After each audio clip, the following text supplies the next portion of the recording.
시간이 많이 없어서 바로 본론으로 좀 들어가겠습니다. 제목이 멋있지 않습니까? 누가 지었나 모르겠어요. 한번 읽어볼까요? 시작! 존재의 본질, 그것을 찾아라. 제가 지금 설교하는 게 상당히 부담스러운 게 뭐냐면 여기 다 비본질이에요. 옆 사람 잠깐 보세요. 옆 사람 잠깐 보세요. 비본질이에요. 그 눈썹 비본질이잖아요. 그 쌍꺼풀 비본질이잖아요. 도대체 주민등록증과 여러분들 페이스가 왜 이렇게 다르지? 우리 한은선 목사님의 실제 나이는 탑시크릿입니다. 그죠? 근데 그게 비본질이에요. 뭐가 본질이냐? 45. 그게 본질이에요. 겉사람 후패하나 내 속은 날로 새로워지는도다.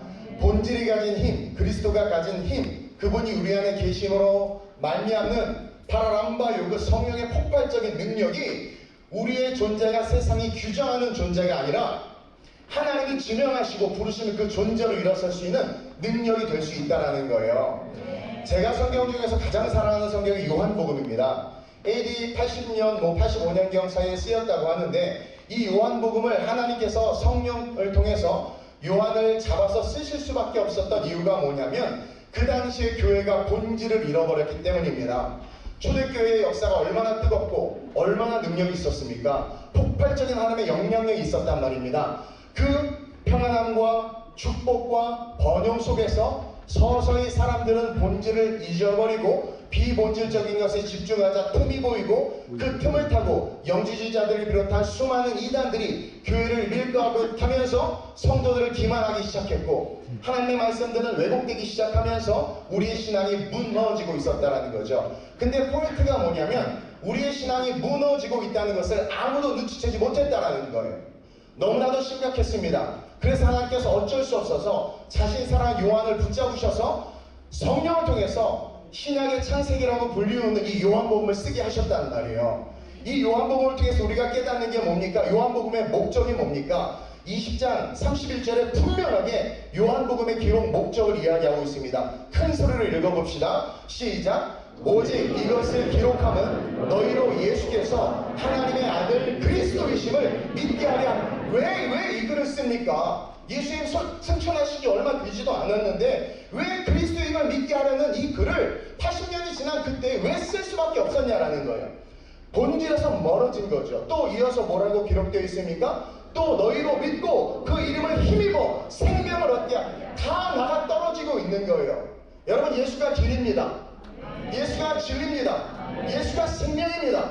그 길에서 벗어나면 낭떨어지고 다 죽어나가는데 하나님이 핏값으로 세운 교회가 예수의 길에서 외도하기 시작하고 그 길 밖으로 실족 발을 헛디기 시작하면서 자빠지는데 넘어지고 자빠지는 줄을 모르는 거예요. 그래서 하나님께서 이 요한복음을 기록하시면서 내가 너희로 예수께서 하나님의 아들 그리스도이심을 믿게 하려 하심이라. 이 믿음이 회복될 때 우리 안에 성령의 능력이 나타나는 겁니다. 또 믿기만 하는 것이 아니라 그 이름을 힘입어 empowering, 하나님께서 우리 주시는 그 놀라운 부여되는 그 힘을 통해서 생명, 이것은 단순하게 구원을 이야기하는 것이 아닙니다.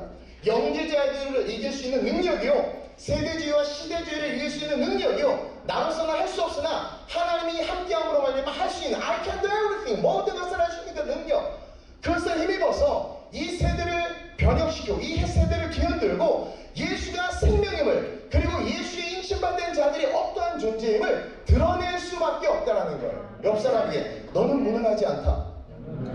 근데 왜 그러니? 근데 왜 그러니? 여러분, 이게요, 우리가 till the day comes, 그날이 오고 있습니다. 언제인지는 모르지만 그날이 가까이 옴을 볼수록 세대는 더 악해지고 더 어렵고 험난합니다. 그러한 가까이 옴을, 그날이 옴을 볼수록 우리는 더욱더 그의 이름을 힘입어서 생명을 얻기 위해서 힘써야 된다는 거예요. 그래서 오늘 이 코스트에 본질을 회복하라는 이 주제는 우리의 심장 가운데 심겨져야 되는 하나님의 메시지인 줄로 믿습니다. 그래서 신앙을 정비하고 말씀으로 겸비하시길 주님의 이름으로 축원드립니다. 예수님 승천하시고 얼마 되지도 않은 그 초대교회 성도들의 신앙이 떨어졌다면 오늘 우리의 신앙은 어떨까요? Nothing. 아무것도 없어요.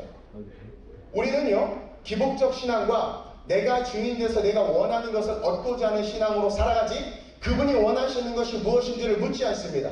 교회 와서도 내 필요와 내 니드만을 구하지 그분께서 나를 부르심으로 말미암아 내가 어떠한 스텝이 내가 어떠한 발걸음을 내딛기를 원하는지에 대해서 묻지 않는다라는 거예요. 다른 말로 하면 믿음이 사라지고 있다라는 것이죠. 아예 사라졌다라는 겁니다. 누가복음 18장 8절에 분명히 이야기합니다. 큰 소리로 시작. 내가 너에게 이르노니 속히 그 원한을 풀어주시리라. 그러나 인자가 올 때에 세상에서 믿음을 보겠느냐. 주님이 오는 날에 가까이 올수록 세상에서 사라지는 것은 믿음인데 동시에 증가하는 것이 있다라는 거예요. 내 원한을 풀어주소서, 내 소원을 들어주소서, 내가 원하는 것이 해결되길 원합니다라는 인본주의적인 간구는 늘어나지만 정말 주님이 원하는, 주님이 바라보길 원하는 그 믿음의 고백들은 사라지고 있다는 거예요. 따라서 우리는 이러한 시대 속에서 방금 읽은 말씀을 통해서 본질을 캐치해내야 돼요. 방금 읽은 말씀을 통해서 우리는 우리 안에 두 가지 본질의 모습이 있다는 것을 발견할 수 있습니다. 다른 말로 말하면 믿는다고 말하는 크리스천들의 그 믿음의 종류가 두 가지라는 거예요. 첫째는 뭡니까? 시작. 그날을 보기 원하는 믿음이 있다는 거야. 누구나 그날을 바라보길 원해요. 찬양도 마라나타 주 예수의 오시옵소서. 우르사를 많이 먹은 것 같아. 아니 주님 오시면 어떻게 될지 그냥 구원받는다고 착각하는데 인자가 다오실 때 믿는 자를 보겠느냐. 예정은 그런 거 얘기하고 싶지 않아요. 여기서는 중요한 건 우리의 신앙의 실제를 말하고 싶은 겁니다. 오늘날 이 세대에 사실 우리는 그날을 보길 원하는 믿음이 있어요. 그날이 가까이 오면 볼수록 주님 보고 싶다. 주님 그게 들려 올라갈 때 막 포즈도 연구하고 승천해서 영원한 천년왕국과 영원한 하나님의 나라에서 살아야지. 그 믿음이 있어요. 근데요 방금 읽은 누가복음 18장 8절을 통해서 이 말씀에 예수님이 방점을 어디에 두고 있냐면 인자가 올 때에 즉 그날을 보기를 원하는 믿음이 있다라는 거예요. 그러나 그 본질의 믿음을 가지고 오늘 사는 사람들이 있지만 대부분의 사람들, most all people, 대부분의 사람들은 뭐예요? 그 믿음을 잃어버렸다는 거예요. 그러면서 또 한 가지 그리스도 안에 있는 믿음을 이야기하고 있는데 방금 누가복음 18장 속에 숨겨진 말씀이 이제 뭡니까? 원하는 것을 위한 믿음. 이것은 점점 증폭되고 있는 거예요. 여러분 누가복음 18장의 시작은 한 과부와 불의한 재판장의 이야기로 시작됩니다. 너무나 다 아는 얘기죠. 그리고 믿음이 있고 없고를 떠나서 이 이야기의 수로의 핵심은 믿음이 있고 없고를 떠나서 간절한 바람과 원한이 풀어지는 결론을 통해서 신앙이 있었어요. 그 과부가? 그 억울한 일을 당한 사람이 예수의 십자가에 대한 어떤 고백이 있었습니까? 성경은 말하고 있지 않습니다. 그러나 그 스토리에서의 핵심은 뭐냐면 그 간절한 바람이 어떻게 된 거예요? 이루어졌다. 원한이 풀어졌고 예수님이 뭐래요? 내가 너에게 이르노니 속히 그 원한을 풀어주시리라. 즉 누구나 바람과 소원이 있고 억울함과 고통이 있어서 많은 신들에게 부르짖고 하나님에게도 부르짖지만 결국 기독교가 우리의 신앙이 이런 것에만 머무르게 된다면 첫째로 어떤 일이 일어난다?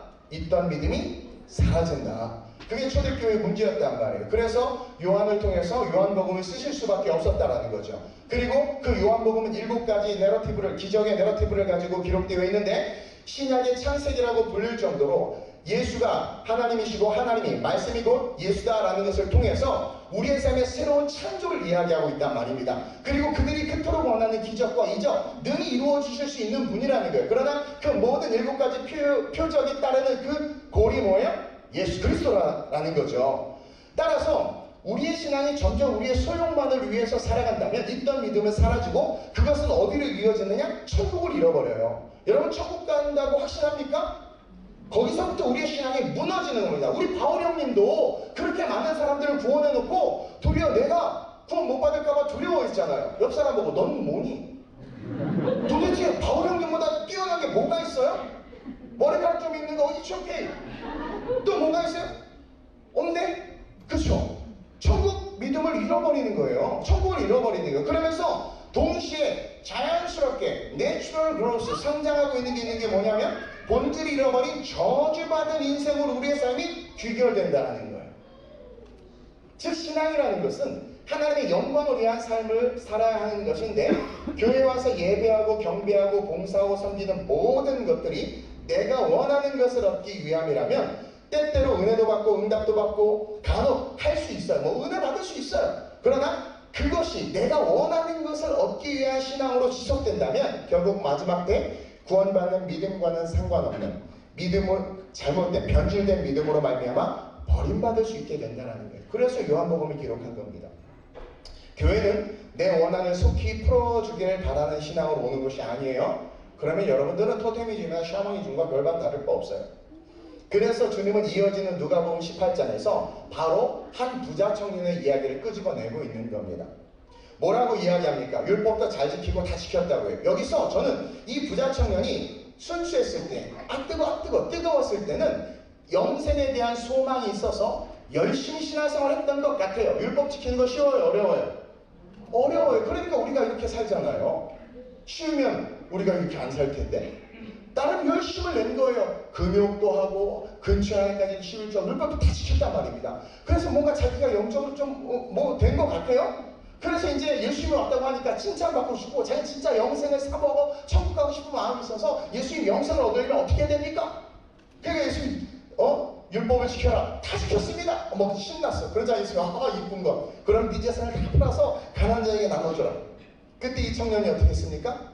고민하다가 예수를 떠나요. 왜 이것을 불의한 재판장의 비유와 묶어서 기록해놨냐라는 거죠. 이 청년은요, 영생에 대한 관심이 있었지만 어느 순간 시간이 흐르면서 믿음을 잃어버리고 자기가 원하는 것을 얻기 위한, 심지어 영생까지도 하나님이 우리에게 주시기를 원해서 주시는 게 영생인데 자기의 육체적 소유의 욕구로서의 영생으로 영생 자체도 변질된 겁니다. 그러니까 정말 예수님이 영생에 대해서 진짜 답을 줬을 때 반응을 못한 거란 말이에요. 즉, 내 소유를 위한 신앙으로 살다 보니까 어느 순간 뭐가 사라진 거예요? 믿음과 천국에 대한, 영생에 대한 그 관심이 사라져버린 거예요. 그래서 예수님 앞에서 고민하다가 떠나버린 거예요. 결국 신앙의 본질을 자기가 잃어버렸는데 잃어버린 줄도 모르고 지금 교만해져서 이 정도면 됐지. 굳이 저분 말 들을 필요 있어. 저분 이단이라고 그러던데 하고 그냥 자기에게 마귀를 단결하는 거죠. 구원받았을까요? 천국 가서 확인해 봅시다. 우리의 미래의 모습을 보여주는 것 같아요. 여러분, 예수님이 보고 싶은 믿음은 다른 믿음이라는 거예요. 다른 믿음. 바로 이 실로암 속에서 답을 찾을 수 있습니다.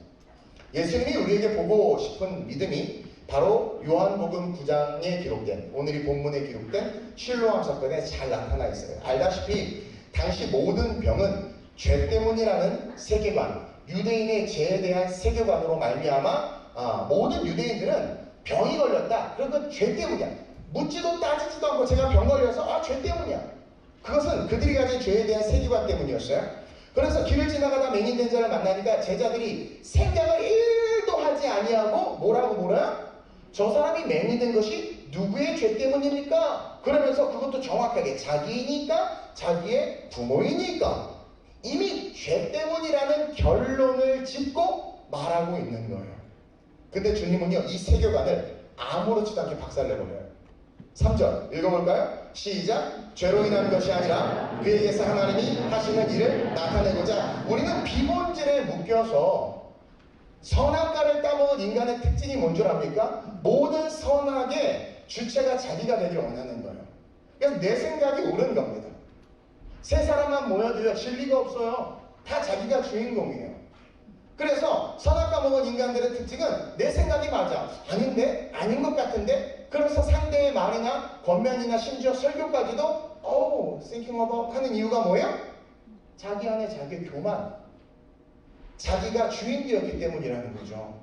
근데 예수님은요, 아니, 그 사람이 소경된 것은 죄 때문이 아니야. 하나님의 일을 나타내고자 합니다. 니네들이 판단할 수 있는가? 죄에 대해서 니네들 판단 못해. 이 죄의 장아찌도 지들이 그냥 죄의 장아찌인데 무슨 지들을 판단해. 장아찌가 야 네가 더 짜다, 내가 더 짜다, 내가 짜다, 네가 짜다 막. 그 무슨 의미가 있습니까? 아무 의미 없어요. 그러면서 그 세계관, 그 당시 죄에 대한 잘못된 세계관, 자칭 의롭다는 유대인의 세계관, 아버지의 뜻과는 상관없이 선악과로 말미암아 그 안에 장착된 인본주의적인 세계관을 깨시고자 그 소경을 불러오는 겁니다.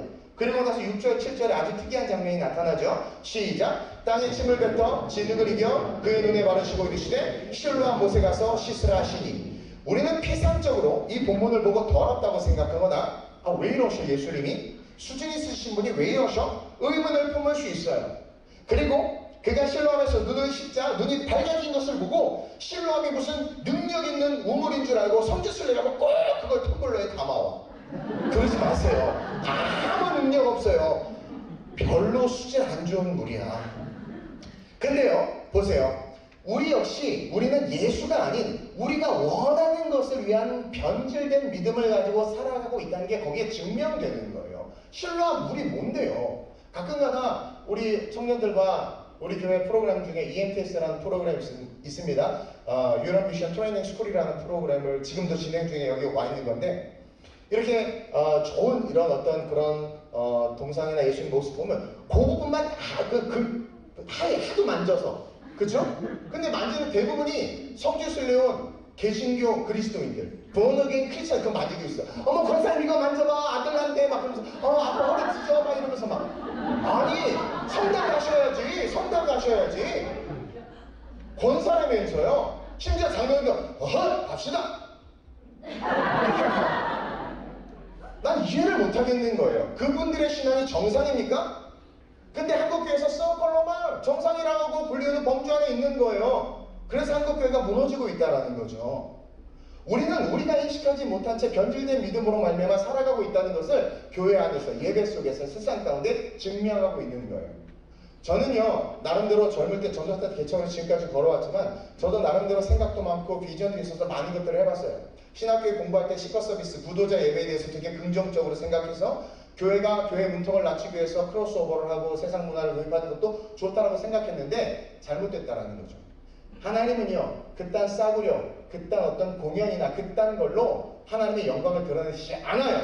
그 전제가 분명해야 됩니다. 따라서 복음은 상당히 급진적이면서 상당히 보수적인 양면을 갖고 있단 말입니다. 그래서 저도요, 다양한 오픈워십 여러 가지를 해봤는데 열매가 없는 거예요. 그래서 본질로 돌아가서 하나님이 원하시는 모습으로 때로는 멍청하고 무식해 보이지만 했더니 정말 놀라운 부흥을 하나님께서 주셨다는 거죠. 여러분들, 우리 안에 우리가 인식하지도 못한 채 스며들고 있는 그 비본질의 신앙의 모습들을 오늘 발견하고 다 뽑아내야 돼요. 7절에 뭐라고 기록되어 있습니까? 시작! 일세 실로암 못에 가서 씻으라 하시니, 실로암은 번역하면 보냄을 받았다는 뜻이라, 이에 가서 씻고 밝은 눈으로 왔더라. 여기서의 포인트는 실로암을 번역하면 뭐라고 기록되어 있습니까? 보냄을 받았다. 실로암이 주인공이 아닙니다. 여러분, 유대인들의 문화 중에서 아주 좋지 않은 문화가 있는데 그게 땅에 침을 뱉는 행위입니다. 에이퇴! 이거 보면 저주 행위예요. 그리고 동서고금을 막론하고 침 뱉는 행위는 다 좋지 않아. 그쵸? 우리 어릴 때 했잖아요. 에이! 안 좋은 거야. 저녁부터 튀튀튀 물러가라 막 그러고 침 뱉고. 유대인들 역시 마찬가지로 땅에 침을 뱉는 행위는 저주 행위였어요.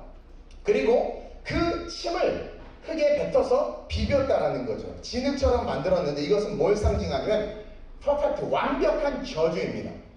저주받은 땅에 저주의 행위를 쏟아 부은 거라는 거죠. 여러분, 땅은 이미 아담과 하와 때문에 창세기에서 저주를 받았고 그 저주받은 땅에 저주의 행위를 통해서 완전한 저주를 상징하는 그 진흙을 눈에 쳐발라 버린 겁니다. 다시 말하면 니네들이 죄에 대해서 이게 죄다 아니다 판단한 그 자체가 어리석을 뿐만 아니라 이미 너희들은 사형 선고를 받았어. 그것이 유예될 뿐이지 니네는 지옥의 불쏘시개야. 그런 니네들이 뭐가 옳고 그름을 이야기하고 뭐가 맞다 틀리다를 이야기하냐라는 거예요. 저 사람이 소경되고 누구의 죄냐고? 아니, 누구의 죄 때문이 아니라 우리의 본질이 뭐냐? 하나님의 영광을 위해서인데 너네들은 왜 옆 사람을 보고 누구를 보고 저 인간을 판단하되 선악과를 먹고 너네들의 기준을 가지고 판단하냐는 거예요. 하나님이 뭐예요? 하나님이 슈멸망측하게 지은 자요, 하나님의 형상과 모양을 따라 하나님께서 만든 하나님의 창조물이라는 거죠. 그것을 깨달으라는 거예요. 그래서 그 죄의 세계관에 묶여있는 자들을 완전히 박살내려고 저주 그 자체의 진흙덩어리를 만들어서 눈에다 쳐 발라버린 겁니다. 그리고 그에게 뭘 줍니까? 실로암을 준 거예요. 다시 말하면 미션, 사명을 준 거예요. 자, 정리를 하면 첫 번째 그가 누구를 만납니까? 예수를 만났습니다. 세상 사람들을 만났을 때는 죄의 장아찌라는 소리를 듣고 정죄를 받은 소경이었습니다. 근데 그가 예수를 만납니다. 그리고 예수로부터 사명을 받죠. 저주받은 인생, 완벽한 저주라는 존재인데 그 저주받은 눈에 진흙을 쳐발린 그가 사명을 받아서 실로암으로 가라는 그 사명을 받고 순종합니다. 그냥 그냥 just walking. 생각해봐 얼마나 놀리겠습니까? 아이고 저 등모 신모 눈에 아이고 저 막 저 또 간다 가 막 아이고 막 얼마나 눈 뜨고 싶으면 갈까 막 온갖 비난과 조롱이 있지 않겠습니까? 근데 그는 심플하게 순종해요. 그리고 그 결과가 우리에게 말해주듯 모든 저주, 완벽한 저주가 한순간에 사라지고 눈이 떠지면서 밝은 눈이 되어 돌아왔다는 거예요. 점검합시다. 첫째, 읽어볼까요? 시작. 우리는 예수를 만났었습니다. 언제? 언젠가는 만나지 않았어요? 그러니까 여기 있지. 아저씨 만나서 여기 왔어요? 오빠 만나서 왔어요? 어느 순간 우리는 예수 그리스도를 분명히 만났습니다. 오빠 만났군요 거기. 어느 순간 우리는 예수 그리스도를 진짜 만났어요. 그래서 여기 있는 거 아니세요? 옆 사람 보세요. 전혀 예수 믿을 수 있는 사람 아니잖아요. 그건 얼굴이 증명합니다. 그리고 본질에 대한 확신이 없으니까 자꾸 그리잖아요. 자꾸 나도 우리 성도에 눈썹 그리라고 갈등을 하고 있는 거야. 본질로 살 것인가? 비본질로 살 것인가? 본질로 살 것인가? 비본질로 살 것인가? 도대체가 예수 믿을 수 없는 존재란 말입니다. 우리들은. 근데 어느 날 전적인 은혜죠. 그건 전적인 은혜입니다. 하나님께서 우리에게 찾아오신 거예요. 와달라고 부탁하지도 않았어요. 근데 우리는 그날 그 아름다운 러브 스토리를 잃어버린 거죠. 부자 청년처럼 어느 순간 자기의 만족의 신앙생활을 하다 보니까 예수를 만났어요. 그러고 나서 한참 처음엔 뜨거웠지만 어느 순간 교회가 비본질적인 교회예요. 메시지도 세속화되고 인본주의화되고 모든 것들이 성경에서 어긋나 길이요 진리요 생명이라고 했는데 그 길 밖은 영 낭떠러지예요 그냥. 근데 그건 줄도 모르고 길 밖으로 가면서 이게 길이다라고 말하는 이야기들을 듣기 시작하는 거죠. 그러면서 어느 순간 부자 청년처럼 자기 만족을 누리는 신앙생활을 해도 괜찮다. 그리고 어느 순간 자기 만족을 위한 신앙생활. 목사님은 밤새 설교를 준비해왔는데 자기 마음에 안 들면 툭툭 쳐내고 교회 시스템이 마음에 안 들면 어쩌고 저쩌고 네가 사 그럼 시스템을. 그리고 뭐가 어떻네 저떻네 이 교회는 뭐가 안 됐고 저 교회는 뭐가 안 됐네. 스스로 신이 된 거예요. 예수를 만난 걸 잃어버린 거죠. 그래서 존재의 본질, 우리는 하나님의 형상과 모양을 따라 지음받은 그런 우리인데 잃어버렸단 말이에요. 그것을 찾아야 되는데 다시 말하면 예수를 다시 만나야 돼요.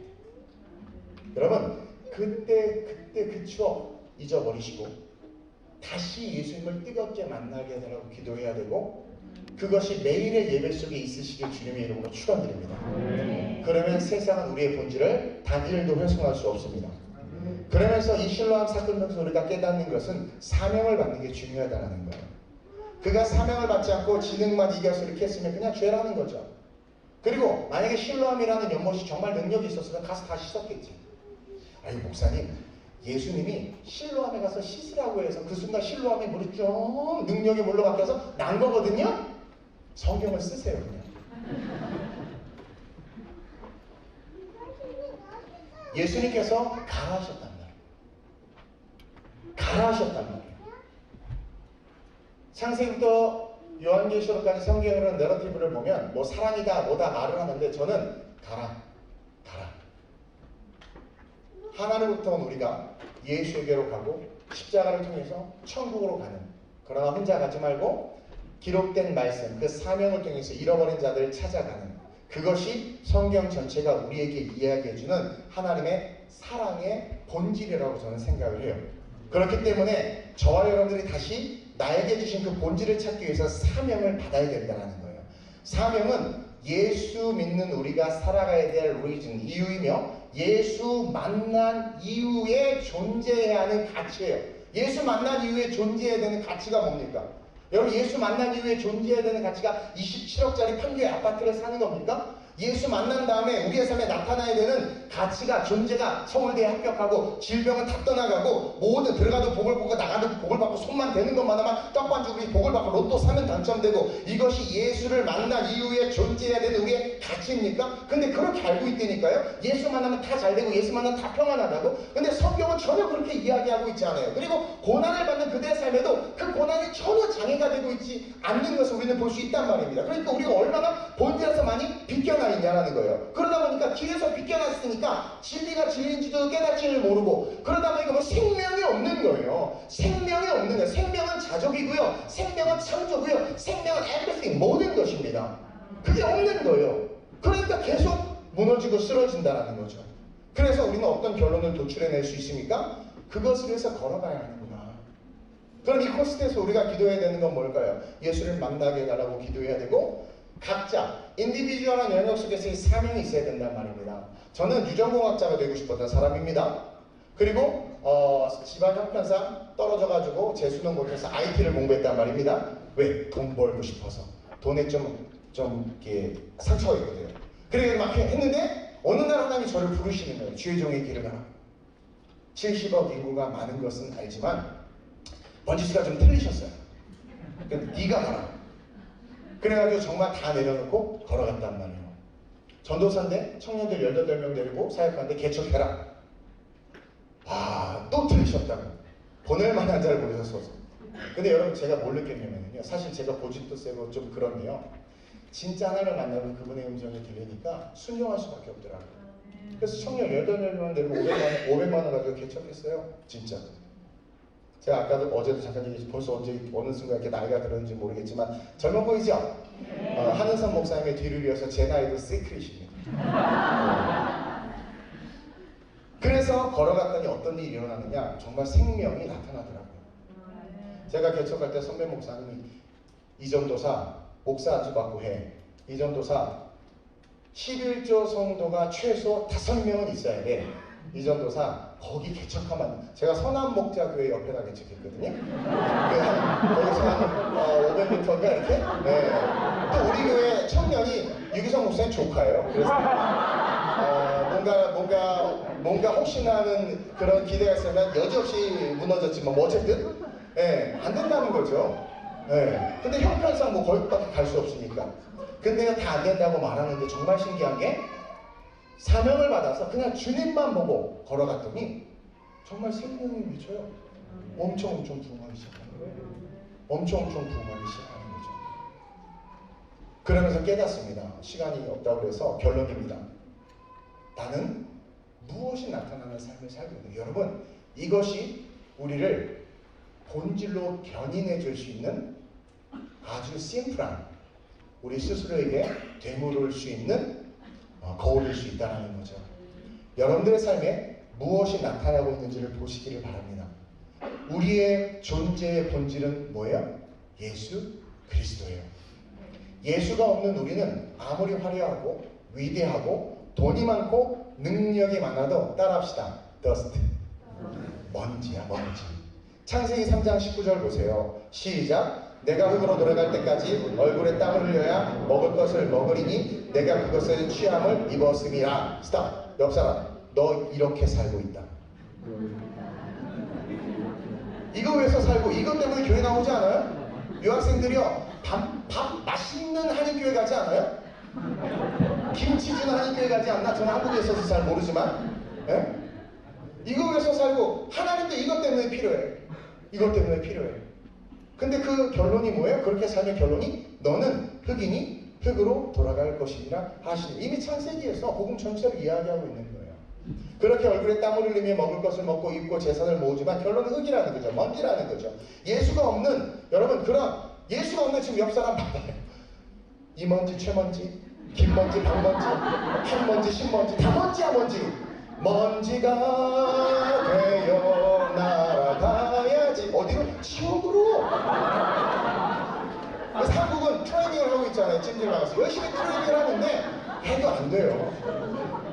그래서 이 코스트에 온 많은 먼지들이 오늘 이 시간 죄송합니다. 저는 이제 설교하고 튈 거거든요. 한선 목사님이 안 부르실 것 같아요. 내년에는. 그래서 코스트에 온 우리 모든 먼지들이 먼지가 아니라 그리스도의 제자가 돼서 딱 한 번 사는 인생, 달려갈 길과 주 예수께 받은 사명, 그것을 마치려면은 나의 생명을 조금도 귀한 것을 여기지 아니하노라 라는 이 결단을 가지고 여러분들의 신뢰함을 향해서 걸어가시길 주님의 이름으로 축원드립니다.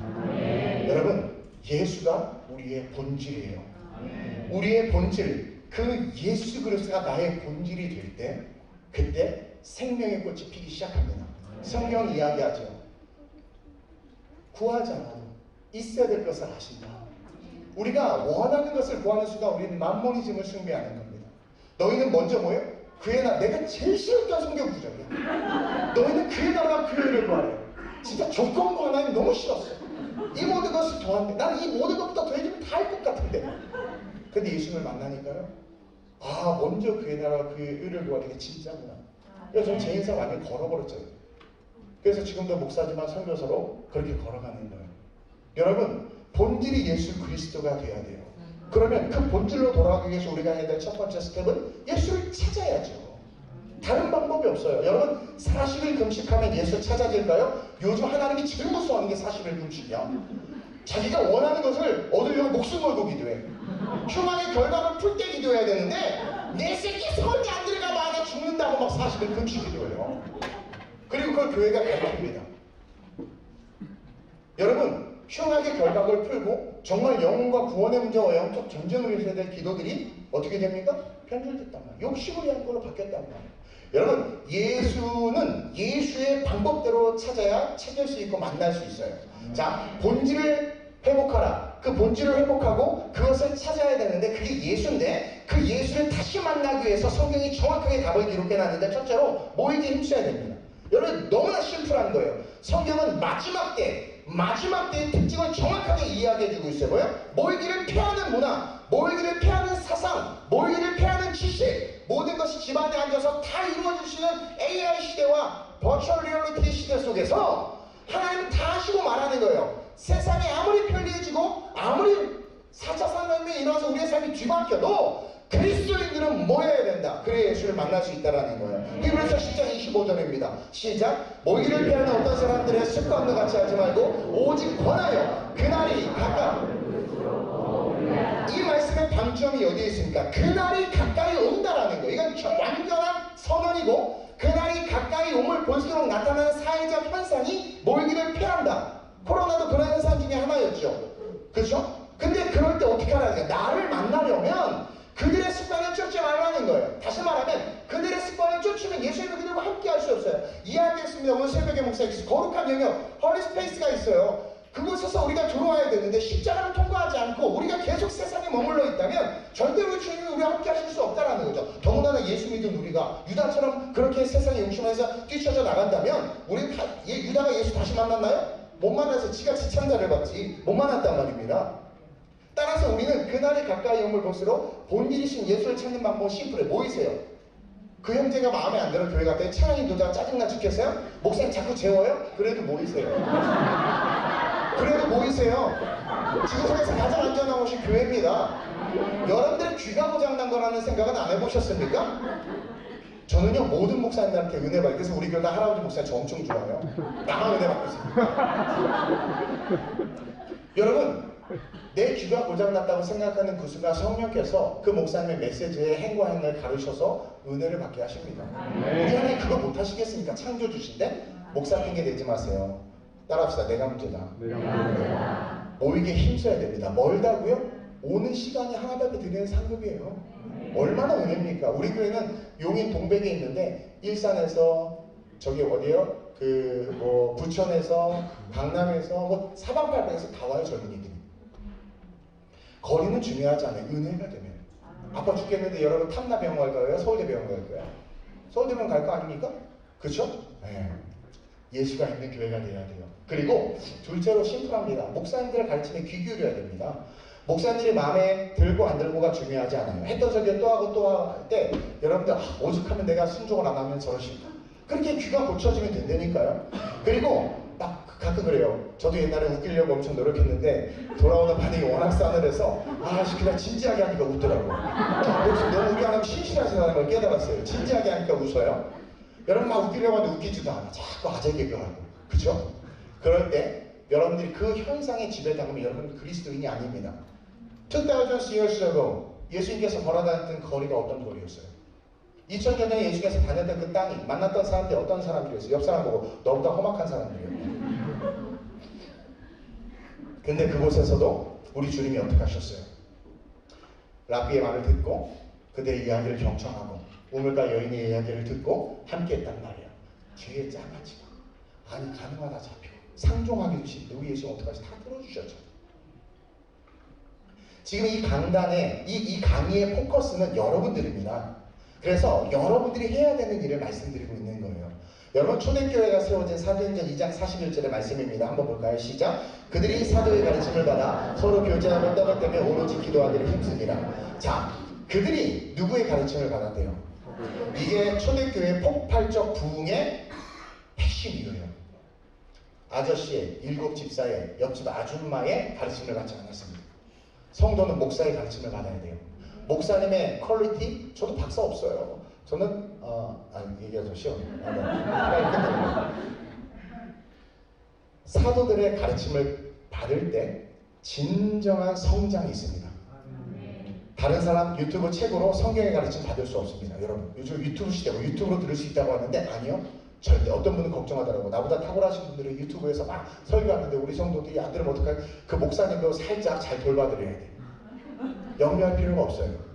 하나님께서 뭐 애들에게 네 양을 우리에게 준 양이 있다라는 거죠.